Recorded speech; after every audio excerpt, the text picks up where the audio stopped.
Hola chicos, conmigo van a ver la última parte del enlace de coordinación, es decir, de la serie número 3, que habla de los aspectos termodinámicos. Van a ver que a lo largo de todos los ejercicios que vamos a resolver, todos los conceptos de termodinámica ustedes ya los tienen incorporados porque ya los han visto en materias, ya sea de años anteriores o en este mismo cuatrimestre, pero solamente nos vamos a centrar en aplicarlo en este tipo de enlace de coordinación. Quiero que les quede bien claro que todo lo que es la teoría del campo cristalino y la teoría de orbitales moleculares son distintas teorías que permiten la explicación, ¿sí?, de este tipo de enlace, de metal ligando.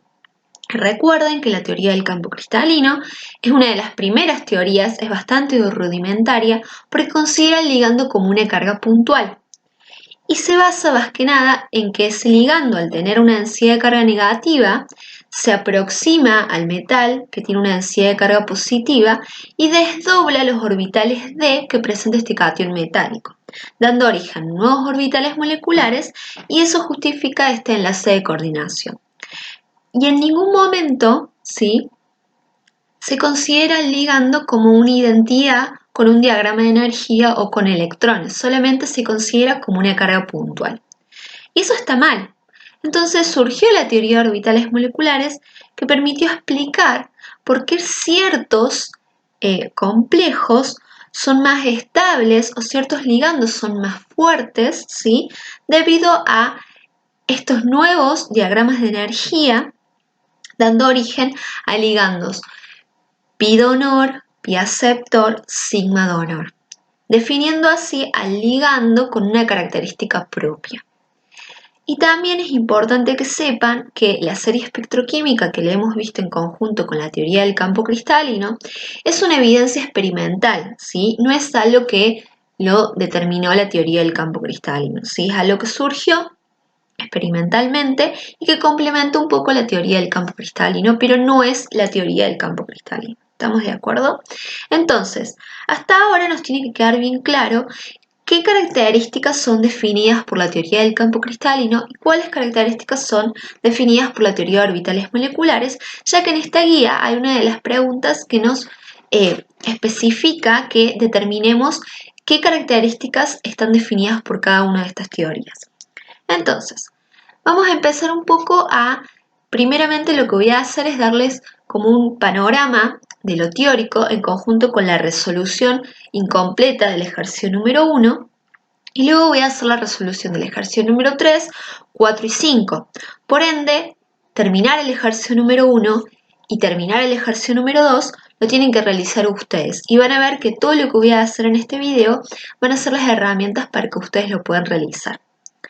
Es muy importante que veamos en qué consisten estas reacciones de los ligandos, ¿sí? Ustedes están acostumbrados a ver que tenemos un metal, se acerca un ligando y conforma un complejo.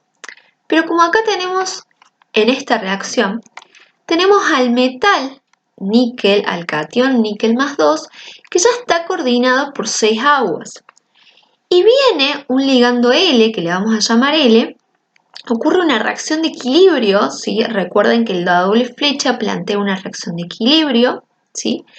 Conforma el nuevo complejo, en donde ahora el níquel no está más coordinado por el agua, sino que está coordinado por este ligando, y las aguas se encuentran como otro producto en el solvente, ¿sí? Muy importante que recuerden que todo esto está en medio acuoso, ¿sí? Entonces, de acá que nos damos cuenta que las reacciones de los ligandos son reacciones de intercambio de ligandos. ¿Qué quiere decir? Para evaluar cuál ligando es más fuerte con respecto al otro, no solo teniendo en cuenta la teoría de orbitales moleculares, sino que teniendo en cuenta esta constante de equilibrio. Es decir, si yo, por ejemplo, tengo que esta reacción tal cual está escrita tiene una constante de equilibrio igual a 100, por ejemplo, significa que el ligando L pudo desplazar a todas las moléculas de agua y formar este nuevo complejo. Pero si, por ejemplo, esta reacción tal como está escrita presenta una constante de 1 por 10 a la menos 25, por ejemplo, es una constante muy pequeña, implica que ligando L no desplaza completamente el agua, sino que le cuesta desplazar a las moléculas de agua, ¿sí? Entonces, recuerden que el valor de la constante me indica si la reacción tal cual como está escrita es favorecida hacia un sentido o es favorecida hacia el otro sentido.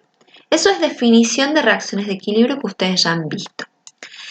Entonces, yo tengo acá la reacción que en este caso la vamos a llamar reacción global porque es el desplazamiento total de todos los ligandos agua por ligandos L. Y la reacción global la vamos a definir con una constante de equilibrio que en este caso le vamos a llamar a la constante de equilibrio en vez de K, la vamos a llamar beta.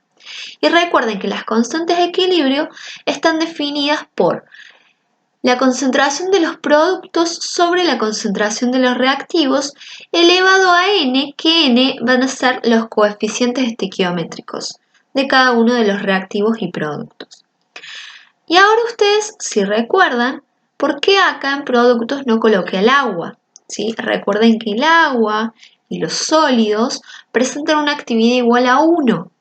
Por ende, no se tienen en cuenta en la constante de equilibrio. Es muy importante también otra definición, es que esta reacción tal cual como es, no ocurre en una sola etapa. ¿Qué significa? Si yo tengo este complejo de níquel, no es que los 6 ligandos L en una sola etapa de una van a desplazar las 6 moléculas de agua y conformar este nuevo complejo. Al contrario, este es la reacción global y por ende, para que tengamos este nuevo complejo hexacoordinado de L, tiene que haber etapas sucesivas, es decir, que un ligando L desplaza una molécula de agua, en otra etapa otro ligando L desplaza otra molécula de agua y así sucesivamente hasta desplazar todas las moléculas de agua. Cada una de esas etapas sucesivas, al ser etapas de equilibrio, van a estar determinadas por una constante de equilibrio. Por eso es que la reacción global, para distinguirlas de las reacciones sucesivas, le vamos a llamar beta. Bien, es importante que veamos ahora un ejemplo con valores, ¿sí? Como es el caso del níquel con agua y con amoníaco. Tenemos inicialmente el complejo acuo de níquel y lo que vamos a ver es el intercambio de ligando con ligando amoníaco, ¿sí? Como ven, yo hice acá todas las etapas sucesivas, ¿sí? Como ven, tenemos las 6 moléculas de agua más un amoníaco conformando un producto que está coordinado con agua y entra un amoníaco, es decir, que este amoníaco desplaza una molécula de agua y teniendo otra molécula de agua como producto. El producto de la primera etapa sucesiva va a ser el reactivo de la segunda etapa y así sucesivamente. Y cada una de ellas está definida por una constante de equilibrio. Y luego aquí planteé la reacción global. La reacción global está definida, como bien sabemos, por una beta, que la beta es la constante de equilibrio, y que si esta reacción global está determinada por estas 6 reacciones sucesivas, estas 3 etapas sucesivas, esto quiere decir que la constante beta también se puede obtener por la multiplicación de la constante de cada una de las etapas sucesivas, ¿sí? Es por ley de Hess. ¿Estamos? Bien.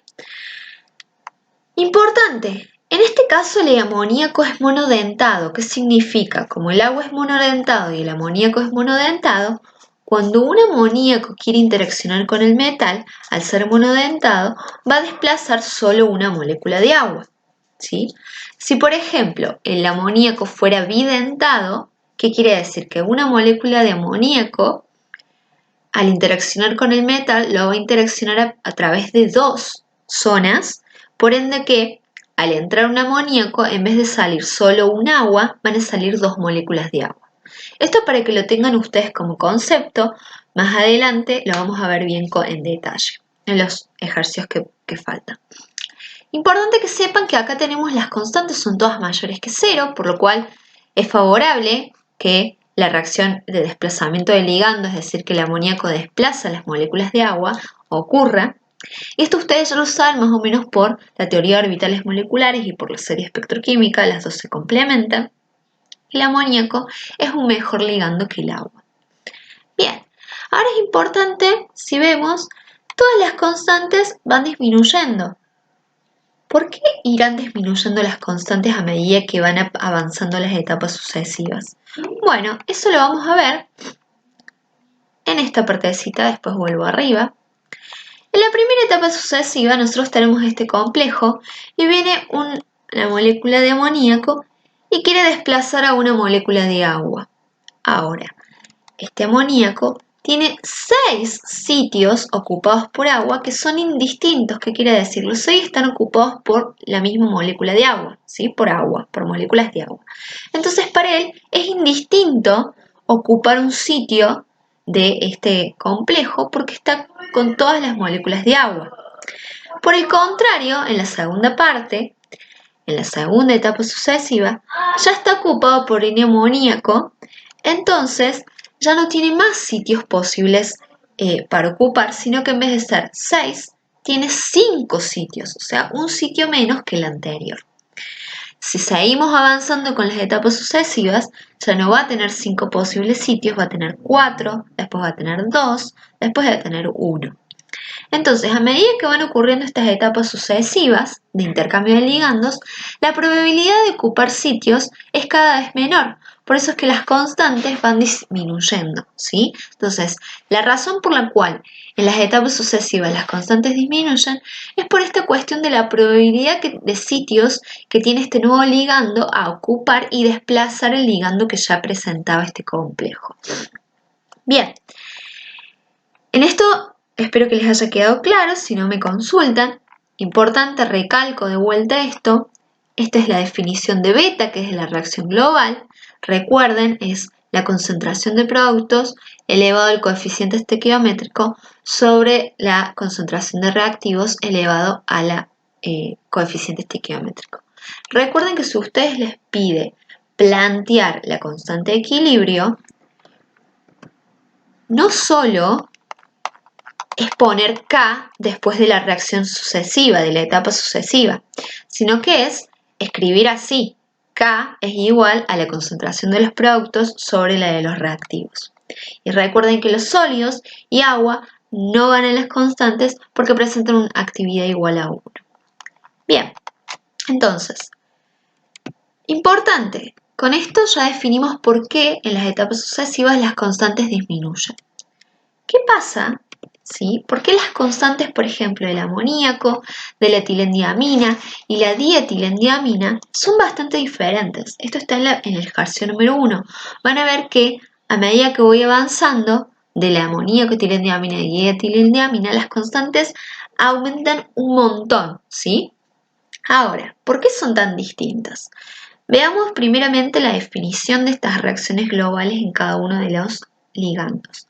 El amoníaco, como es monodentado, vamos a ver que la constante de la reacción global está definida por la multiplicación de las 6 constantes, porque tenemos, al ser monodentado y tenemos un hexacoordinado metal, tenemos 6 constantes, porque son 6 etapas sucesivas. Cada amoníaco que entra desplaza a un solo ligando. En cambio, la dietilendiamina, al ser bidentada, cuando ingresa una etilendiamina, no va a desplazar un solo ligando del complejo que ya está formado, sino que va a desplazar a 2 ligandos. Pensemos que es un acuocomplejo, entonces cada vez que ingresa una etilendiamina va a desplazar a 2 moléculas de agua. Por ende, la reacción global, la constante de la reacción global, está definida por la multiplicación de ¿cuántas etapas sucesivas? De 3, en este caso, al ser hexacoordinado. Y al tener la dietilendiamina, que es un complejo de un ligando, tridentado, cuando ingresa una dietilendiamina, desplaza a 3 moléculas de agua. Por ende, la reacción global, si es hexacoordinado, vamos a tener la multiplicación de 2 constantes, porque ingresa una dietilendiamina y se liberan o se desplazan 3 moléculas de agua en una sola etapa. Bien, ahora veamos por qué las constantes son bastante diferentes entre ellos. Y la justificación no es que es mejor ligando que el otro. Veamos ahora con una justificación termodinámica. Entonces, recordemos un poco las definiciones. Cuando hablemos de termodinámica tenemos tres funciones que son el delta de G, el delta de H y el delta de S. Y tenemos esta definición que está acá en amarillo, que es que el delta de G es igual al delta de H menos T por delta de S, donde delta de G plantea la espontaneidad del proceso. Si delta de G es negativo, implica que el proceso ocurre tal cual como está escrito, y si es positivo, no ocurre en esa dirección. Y tenemos el delta de H, que es la entalpía, que es la energía, ¿sí?, requerida o liberada, si es endo o exotérmico, y el delta de S es el orden y el desorden que ocurre al ocurrir esta reacción, este proceso. Y la temperatura es la temperatura en la cual ocurre este proceso. Por eso es que cada vez que ustedes tengan una reacción de desplazamiento de ligandos, les tienen que especificar la temperatura en la cual está ocurriendo este proceso, porque depende de la temperatura la constante de equilibrio. Entonces, ¿cómo es que estas funciones de estado, ¿sí?, se relacionan con la constante de equilibrio? Con esta formulita que tenemos acá en rosa, que es que el delta de G está definido por menos RT por el logaritmo de la constante de equilibrio. Es decir, que con el valor de la constante de equilibrio nosotros podemos calcular el delta de G y determinar la espontaneidad del proceso. Recordemos que si la constante de equilibrio es muy grande, ¿sí?, el valor de delta de G se va a volver negativo, muy grande, entonces eso determina que es espontáneo en la dirección de tal cual como está escrito. Entonces, analicemos, ¿sí?, estos tres ligandos que tenemos acá, ¿sí?, amoníaco, dietilendiamina y dietilendiamina. Como ven, los tres ligandos tienen la particularidad que el átomo dador de electrones es el nitrógeno. Entonces los metales van a interaccionar a través del nitrógeno de cada uno de estos ligandos. Entonces, ¿dónde está esa información? Esa información está dada por el delta de H. ¿Sí? Al ser el mismo enlace metal nitrógeno, la energía es la misma, es decir, que la contribución entálpica de todos estos ligandos es la misma. Entonces, si la contribución entálpica es la misma, la temperatura es la misma que están ocurriendo estos procesos, lo único que me determina que la constante sea diferente y con ello el delta de G es el delta de S. Ahora, y ustedes se preguntan, ¿por qué el delta de S va a jugar un papel importante? Imagínense, en el amoníaco, cuando una molécula ingresa, se libera una molécula de agua. Todo esto ocurre en un medio acuoso donde de solvente tenemos agua. Y como ustedes saben, el agua, el solvente, entre cada una de las moléculas de agua, hay muchas interacciones intermoleculares como ser dipolo-dipolo y puente hidrógeno que permiten que este solvente esté ordenado, ¿sí? Entonces, al liberarse una molécula de agua a este solvente que está ordenado con el amoníaco, le va a generar un desorden. Pero si, por ejemplo, viene una etilendiamina que es bidentada, en una sola etapa, en vez de liberarse una molécula de agua, se van a liberar dos moléculas de agua. Entonces eso le genera mayor desorden al solvente en donde está ocurriendo este desplazamiento de ligandos. En la dietilendiamina, una sola etapa, en vez de desplazar a una sola molécula de agua, desplaza tres, y esas tres moléculas generan mucho desorden en el solvente que está ocurriendo esta reacción. Entonces, el efecto quelato, el efecto de estos ligandos polidentados, lo que hace que sus constantes de equilibrio sean muy elevados con respecto a los monodentados, es que tienen una gran contribución entrópica, ¿sí? Entonces, si ustedes les preguntan, ¿por qué la etilendiamina presenta constantes más grandes que el amoníaco?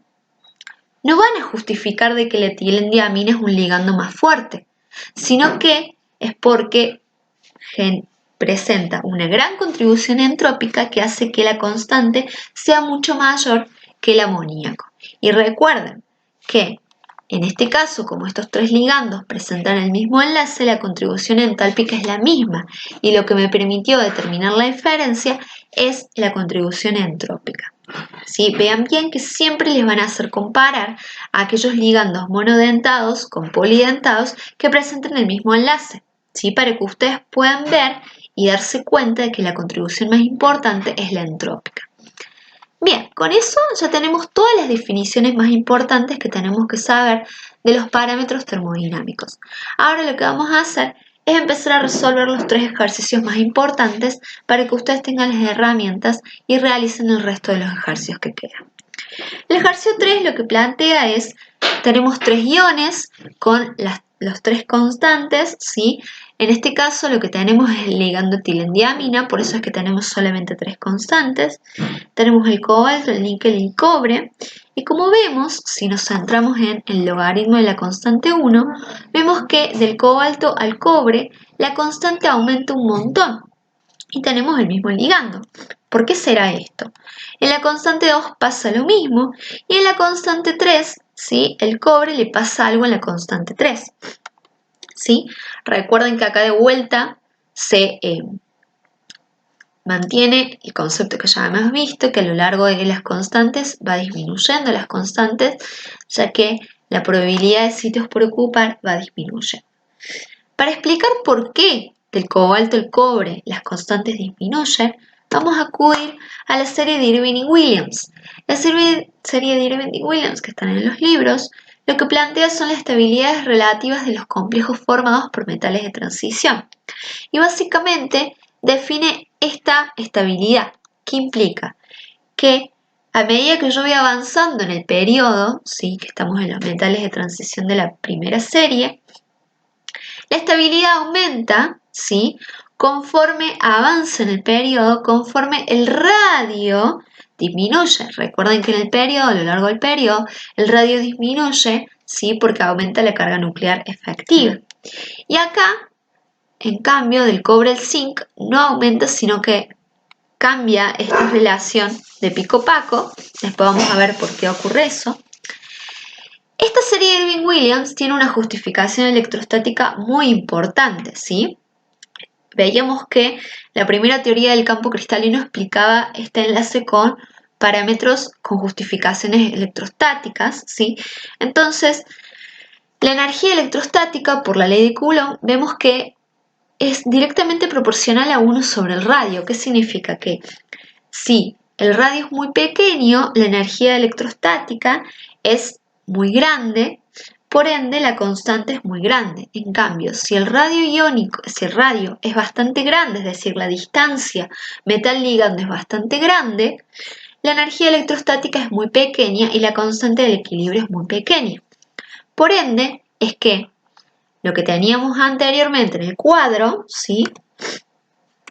Que veíamos estas constantes, aplicando la relación de Irving y Williams y todos los conceptos de electrostática, del cobalto al níquel, el radio disminuye porque estamos en el mismo periodo, por ende es bastante razonable que las constantes aumenten porque la energía electrostática está aumentando y por ende la constante de equilibrio va aumentando, ¿sí? Bien, entonces es bastante razonable lo que estamos viendo. Ahora, ¿por qué? Esto es una explicación de por qué la serie es así, ¿no? ¿Por qué ocurre que el cobre, el zinc, es más estable el cobre con respecto al zinc? El cobre tiene una doble estabilidad por el efecto de Jahn-Teller, que es de 9, y esa distorsión plana cuadrada, que hace que sea un poco más estable que el zinc, ¿sí? Ahora, ¿por qué la tercera constante del cobre es menos 1? Que significa que es como que el tercer etilendiamina, cuando quiere interaccionar con el cobre, no le gusta interaccionar y no está tendiente a productos esa etapa sucesiva, sino que tiende a reactivos. Veamos. Cuando empiezan a ocurrir las etapas sucesivas, el cobre, tenemos que una constante puede determinar la formación de este tipo de ligando, ¿sí? De etilendiamina. La segunda, esta sería la segunda constante de etilendiamina. Y la tercera, estaría a lo largo del eje Z. Como saben, la etilendiamina no es tan extensa para formar un enlace a lo largo del eje Z, entonces ya presenta un impedimento estérico importante, por eso que la constante debería ser más pequeña, mucho más pequeña que el resto de las constantes. Pero a la vez tiene una doble cuestión de que ya el cobre, al ser de 9, presenta una distorsión de Jahn-Teller, con lo cual los ejes Z se alejan mucho más de lo que están en una geometría octaédrica. Entonces, al alejarse tanto y al ya tener impedimento estérico, no es posible que la tercera etilendiamina conforme este nuevo complejo. Por ende, es que la constante, el logaritmo de la constante 3, es menos 1. ¿Sí? Bien, con eso explicamos el ejercicio número 3. Vieron que es bastante sencillo y aplicamos un nuevo concepto que es la serie de Irving-Williams. Importante, la serie de Irving-Williams no hace falta que se las aprendan, sino lo que tienen que hacer es aplicar los conceptos electrostáticos de que la energía electrostática es directamente proporcional a 1 sobre el radio del metal. Un radio muy pequeño implica una energía electrostática muy alta y una constante muy alta, ¿sí? Y eso es lo importante.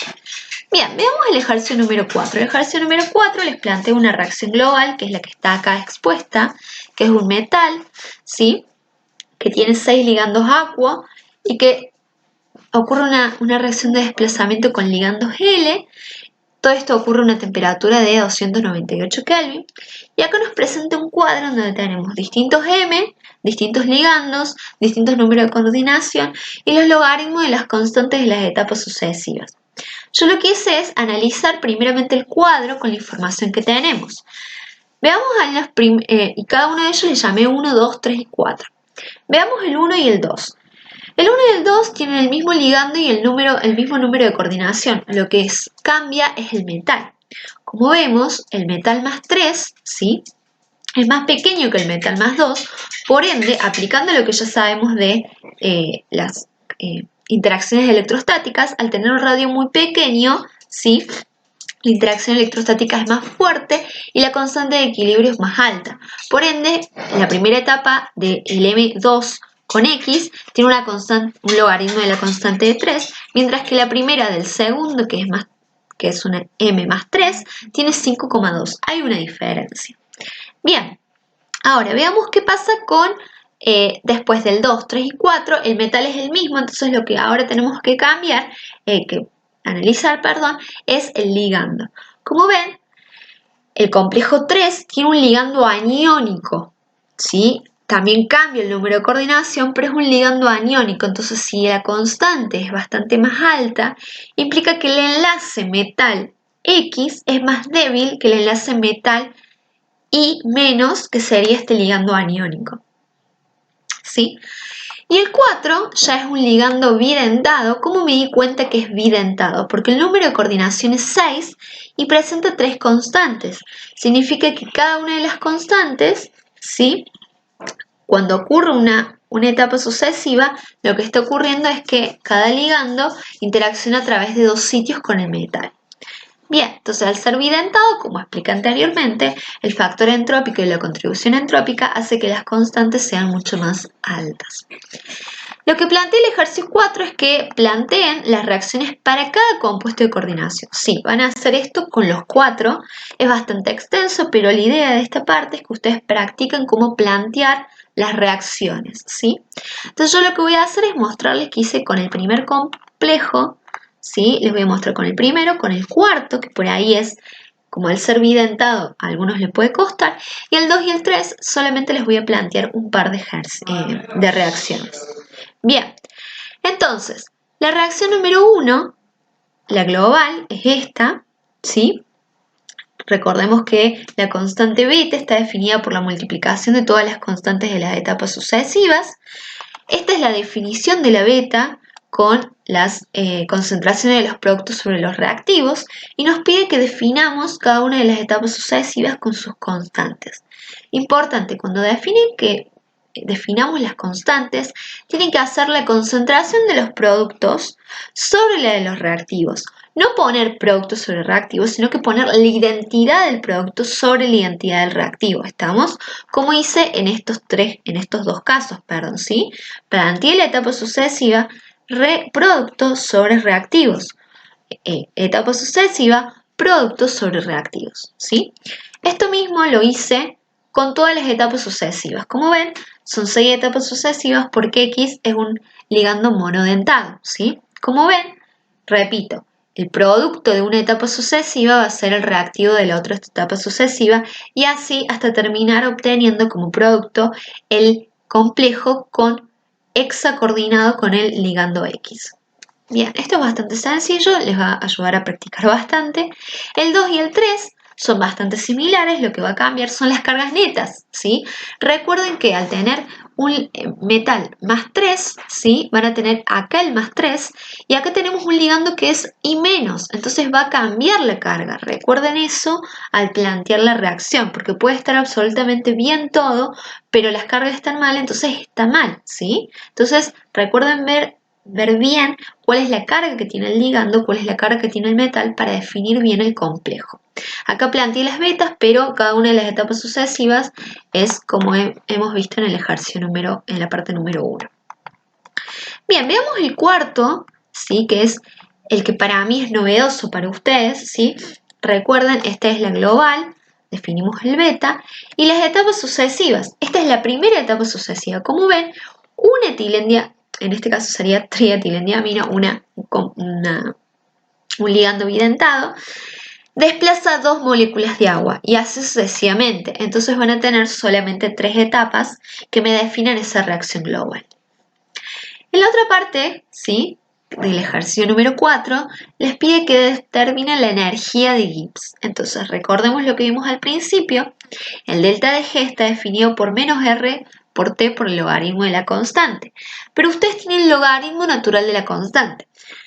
No hace falta que conviertan cada una de las constantes, de los logaritmos de constantes en constantes, o sea, imagínense todos los cambios que tienen que hacer y usar en la calculadora. Lo que pueden hacer es, como yo planteé acá, convertir esta formulita de delta de G, que tiene logaritmo natural, en logaritmo en base 10, que es solamente multiplicando por 2,303 para obtener el mismo valor. Entonces ustedes lo que van a hacer es, para calcular de las etapas sucesivas el delta de G, es simplemente usar este R, ¿sí? Porque recuerden que el delta de G está en Joule sobre mol, entonces van a usar esta R, que es 8,314 Joule sobre mol por Kelvin, usar la temperatura en Kelvin y poner los logaritmos de K que tienen en la tabla en estas formulitas y van a tener el delta de G de cada una de las etapas sucesivas.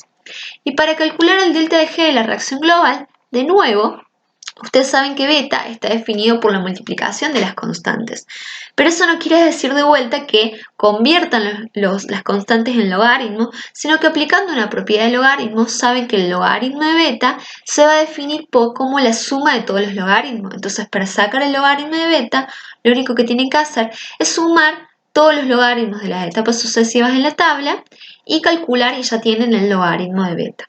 Entonces con esta fórmula van a calcular los delta de G para cada etapa sucesiva y el delta de G para la etapa global. Bien, ahora otra de las partes que me preguntan en ese ejercicio es la estabilidad. Yo lo que agarré es cada uno de los complejos, le definí el logaritmo de beta, que sería el logaritmo de la constante de la reacción global, y como vemos hay una diferencia entre cada uno de ellos. Ya habíamos analizado un poco con las etapas sucesivas, con las constantes parciales, pero con la reacción global tenemos la definición completa de que por qué hay una diferencia. Entonces yo lo que hice fue ordenarlos en orden creciente, ¿sí? Del primero al último tenemos un orden creciente de estabilidad. Recuerden que la estabilidad termodinámica me la da el valor de la constante de equilibrio, ¿sí? No hay otro parámetro que me permita definir la estabilidad termodinámica. Entonces, de acá yo puedo analizar por qué un complejo es más estable que el otro. El primero con el segundo, la única diferencia, vamos a recordar, es la carga de un metal. Entonces, al presentar más carga, el radio es menor, por ende la constante es más alta por la interacción electrostática que aumenta. Recuerden, la interacción electrostática es directamente proporcional a 1 sobre el radio. Si el radio es muy pequeño, la interacción es más alta, por ende la constante es más alta. De este complejo a este, ¿sí? La diferencia es la naturaleza del ligando, ¿sí? La naturaleza aniónica del ligando, es decir, la interacción MX y la interacción MI-. con este análisis nosotros vemos que la interacción M y menos es bastante más grande, es una energía más grande, es más estable que la de interacción M con X. Por eso es que yo acá puse que es el efecto entálpico que hay en este análisis de estos dos complejos, porque es la interacción M con I menos. Y luego la última, ¿sí? Es bastante sencillo porque lo definimos en el ejercicio número 1. Al ser un ligando bidentado, el efecto más importante es el efecto entrópico, ¿sí? Que hace que esta constante sea bastante más grande. Bien. Otra de las cuestiones más importantes, y es la última, es el poder oxidante. Acá de vuelta aplicamos una nueva fórmula. Sabemos que el delta de G está definido por menos R por T por el logaritmo de K. Y sabemos también que el delta de G está definido por menos N por F, que es la constante de Faraday, por el potencial de celda de la reacción redox que está ocurriendo. En ese ejercicio nos plantean dos hemicuplas, las dos son de reducción, y nos plantean este tipo de potencial. Y que nosotros lo que tenemos que hacer es justificar por qué este potencial es mucho más grande que el otro, siendo que el ligando X es mejor ligando que el ligando agua. Entonces, yo lo que hice es agarrar y generar una redox. Acá tenemos dos hemicuplas de reducción. Genero una redox dando vuelta a la segunda reacción para que me dé un potencial positivo, ¿sí? Y me dio estos reactivos, ¿sí? Di vuelta a esto, entonces estos son los reactivos y estos son los productos, y me da un potencial, ¿sí? De 0,77. Y si yo calculo el delta G de reacción con la formulita antes planteada, me da un delta de G de menos 74,305 kJ por mol. Ahora, ese valor lo vamos a tener ahí como un valor, ¿sí? Como es negativo, quiere decir que la reacción tal cual está escrita es espontánea. Ahora, con la información que sabemos anterior del desplazamiento de ligandos, ¿qué sabemos? Que el agua, al ser desplazada por X, tenemos una constante y me va a dar este delta de G, ¿sí? ¿Por qué hice este tipo de desplazamientos? Porque yo lo que quiero es demostrar que esta reacción tal cual está escrita por la reacción redox, ¿sí? Con las reacciones de desplazamiento me da la misma información. Entonces, yo sé que este acu complejo más 3 me tiene que ser desplazado por el ligando X, perdón, y luego tenemos este complejo con X más 2 que tiene que ser desplazado por agua.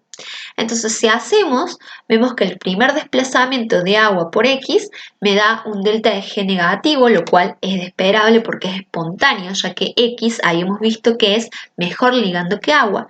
Pero si hacemos lo contrario, pero con el catión más 2, que es lo que tenemos de el otro reactivo con el otro producto, vemos que el delta de G es positivo, con lo cual no es espontáneo. Y es de esperarse porque el agua no es mejor ligando que X, entonces no va a poder desplazar X.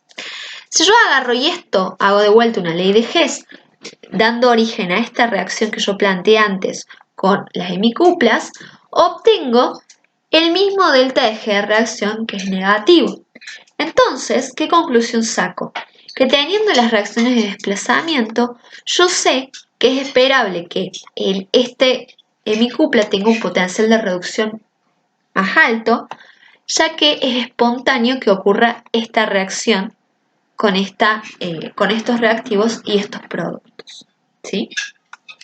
Cualquier cosa si no entienden, me escriben o les escribo, pero básicamente jugar con las reacciones redox y con las reacciones de desplazamiento con los valores ya obtenidos anteriormente, ¿sí?